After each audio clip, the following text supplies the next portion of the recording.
Ipagpapatuloy ng Israel ang pag-atake sa Hezbollah hanggang makamit ang lahat ng layunin ng digmaan ayon sa bagong Defense Minister ng Israel na si Israel Katz sa isang pulong kasama ang hepe ng pangkalahatang tanggapan na si Herzi Halevi at mga general ng Israel. Walang magiging tigil putukan at walang pahinga. Patuloy naming papaypayan ng buong puwersa ang Hezbollah hanggang makamit ang mga layunin ng digmaan. Yan mismo ang sabi ni Katz sa isang video na inilathala ng Israeli Defense Ministry Press Office. Subalit kinundena naman ng mga kasaping estado ng Arab League at ng Organization of Islamic Cooperation ang mga pag-atake ng Israel sa United Nations Interim Force in Lebanon ayon sa pinal na deklarasyon ng pambihirang pulong ng mga organisasyong ito sa Riyadh. Mahigpit na kinokondena ang sinadyang pag-atake sa mga peacekeepers ng UN sa Lebanon ng Israel na direktang paglabag sa charter ng UN at hinihiling sa United Nations Security Council na panagutin ng Israel upang masiguro ang kaligtasan ng mga peacekeepers ng UN na nasa ilalim ng UNIFIL. Kaugnay ng sitwasyon sa Lebanon sa patuloy na pag-atake ng Israel, nanawagan ang mga bansang kasapi ng Arab League at OIC ng agarang humanitarian aid para sa pamahalaan ng bansa. Kabilang na ang paglutas ng krisis na dulot ng malaking bilang ng mga lumikas. Binigyang diin din nila ang pangangailangan ng mga reforma sa Lebanon upang makapagbigay ng tulong ang mga kaalyadong bansa sa Beirut para masolusyonan ang krisis. Sinabi din ng unang Vice President ng Iran na si Mohammad Reza Aref na inaasahan ng lahat ng bansa sa mundo na tuparin ni Republican President-elect Donald Trump ang kanyang mga pangakong wakasan ang labanan sa Gaza. Ang Estados Unidos ang pangunahing taga-suporta ng mga aksyon ng rehimeng Zionist. Ang mundo ay naghihintay na ang bagong pamahalaan ng US ay tuparin ang mga pangako nito na agad wakasan ang digmaan laban sa Gaza at Lebanon. Ito mismo ang sinabi ng Vice President sa pambihirang summit ng Arab League at Organization of Islamic Cooperation sa Riyadh.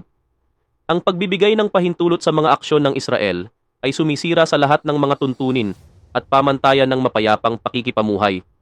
Ayon sa kanya, naniniwala siya na ang mga aksyon ng Israel sa Gaza Strip at Lebanon ay pinapalala ng kawalang pakialam ng international community. Ginanap sa kabisera ng Saudi ang ikalawang pambihirang Arab-Islamic Summit kung saan tinalakay ng mga delegado ang sitwasyon sa gitnang silangan. Layunin ng mga kalahok na makabuo ng isang nagkakaisang posisyon tungkol sa mga labanan sa Gaza at Lebanon, pag-usapan ang mga paraan upang maprotektahan at masuportahan ang mga sibilyan at subukang himukin ng international community na tapusin ang agresyon ng Israel. Ngayon, ang bagong foreign minister naman ng Israel na si Gideon Saar ay nagpahayag laban sa pagkilala sa Estado ng Palestine. Ayon kay Saar, ang pagkakatatag ng ganitong entidad ay magreresulta lamang sa isang estado ng Hamas. Sa kanyang unang press conference simula nang siya ay manungkulan, sinabi ni Saar na ang paglikha ng Estado ng Palestine sa kasalukuyan ay magreresulta sa pagbuo ng Estado ng Hamas. Nakita natin na isang taon lang matapos umalis ang Israel mula sa Gaza Strip noong 2005, napasakamay na ito ng Hamas. Ayaw natin mangyari ito sa West Bank, yan mismo ang sinabi ni Saar. Nang tanungin siya tungkol sa kanyang posisyon sa Estado ng Palestine, malinaw niyang sinabi na hindi at sa tingin ko, hindi makatotohanan ang posisyong ito at dapat tayong maging makatotohanan. Noong November 8, inaprubahan ng parlamento ng Israel ang pagkakatalaga kay Saar bilang foreign minister at ang kanyang inauguration ceremony ay ginanap noong November 10 sa Ministry of Foreign Affairs compound sa Jerusalem. Sinabi din ni Bezalel Smotrich, finance minister ng Israel, na inatasan niya ang paghahanda para sa posibleng pag-annex ng ilang bahagi ng West Bank pagsapit ng 2025 dahil sa pagkapanalo ni Donald Trump sa halalan sa pagkapangulo ng Estados Unidos. Si Smotrich, leader ng far-right Religious Zionism Party, ay may papel sa Defense Ministry ng bansa upang pangasiwaan ang mga Israeli settlements. Sa kanyang unang termino, gumawa si Pangulong Trump ng mga mahahalagang hakbang, kabilang ang paglipat ng embahada ng Estados Unidos sa Jerusalem, pagkilala sa Jerusalem bilang kabisera ng Israel, pagkilala sa soberanya ng Israel sa Golan Heights, at paghahanda ng desisyon sa legalidad at pagiging lehitimo ng mga pamayanang Hudyo sa Judea at Samaria. Ito yung mga pangalan ng Israel para sa West Bank. Isang hakbang na lang ang natitira upang ipahayag ang soberanya ng Israel sa mga pamayanan sa Judea at Samaria. At dumating na ang panahon upang gawin ito. Inatasan ko ang Directorate of Settlements ng Defense Ministry at ang Israeli Civil Administration sa West Bank na simulan ang komprehensibong profesional na paghahanda para lumikha ng kinakailangang infrastruktura para sa aplikasyon ng soberanya.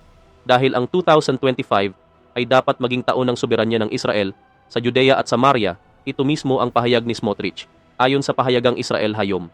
Inihayag naman sa draft ng pahayag mula sa summit sa Riyadh na magtutulungan ang mga kasaping estado ng Arab League at Organization of Islamic Cooperation upang higpitan ang pag-export ng armas patungong Israel ayon sa ulat ng Al-Hadath TV channel. Ayon sa ulat, tinutukoy ng dokumento na ang mga kalahok sa summit ay magsisikap na ipagbawal ang pag-export ng mga armas sa Israel. Bukod dito, bibigyang diin din ang pangangailangan na tiyakin ang proteksyon ng mga maritime transport corridors. Layunin din ng mga kasaping estado ng Arab League at OIC na magbigay ng makataong tulong sa pamahalaan ng Lebanon at magsagawa ng mga hakbang upang masiguro na ang mga kaalyadong bansa ay makatutulong sa ekonomiya ng Republika. Ayon din sa ulat ng Al Arabiya Television, nagpaplano ang mga kasaping estado ng Arab League at Organization of Islamic Cooperation na magtulungan upang ipagpaliban ang pagiging miyembro ng Israel sa United Nations, batay sa draft ng pangwakas na pahayag ng kasalukuyang summit ng dalawang grupo.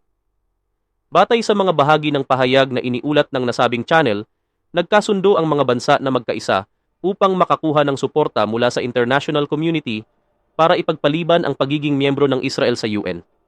Nanawagan din ng Arab League at OIC sa pandaigdigang komunidad na simulan ang pagpapatupad ng plano para sa pagtatatag ng isang estado ng Palestine. Kasama rin sa draft ang isang panawagan sa UN Security Council na pilitin ng Israel na itigil ang agresibong pulisiya nito. At bukod pa rito, nagpaplano ang mga bansang Arabo at Islamic na bumuo ng isang tripartite mechanism para suportahan ang layuning Palestino. Inalala din ng leader ng Turkey na sinuportahan ng 52 kasapi ng United Nations at 2 international organization ang inisyatiba ng kanyang bansa na ipagbawal ang pagpapadala ng armas sa Israel. Ang layunin ng Israel ay ang manirahan sa Gaza, puksain ang komunidad ng mga Palestinian sa West Bank at sa huli ay i-annex ang teritoryong ito. Ito ang direksyon na nais tahakin ng Israel.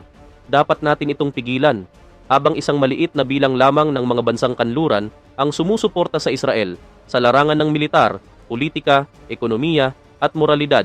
Ang hindi sapat na reaksyon mula sa mga bansang Muslim ang nagdulot ng kasalukuyang kalagayan. Mahalaga na ipagpatuloy natin ang pagko-coordinate ng ating mga inisyatiba at gumawa ng matatag na hakbang laban sa mga nasa likod ng genocide sa Palestine. Kailangan nating magpataw ng embargo sa armas, itigil ang kalakalan at ihiwalay ang Israel ayon sa ulat ng TRT Haber na nagsalita siya sa summit ng Arab League at ng Organization of Islamic Cooperation. Binigyang diin pa ng leader ng Turkey na dapat himukin ang maraming bansa, lalo na ang mga miyembro ng UN, na sumali sa kasong genocide na isinulong ng South Africa laban sa Israel sa International Court. Handa kaming ipatupad ang lahat ng konkreto at makatotohanang mungkahi na layuning papanagutin ang pamahalaan ni Benjamin Netanyahu sa pag-okupa sa mga teritoryo ng Palestine. Yan mismo ang sabi ni Erdogan.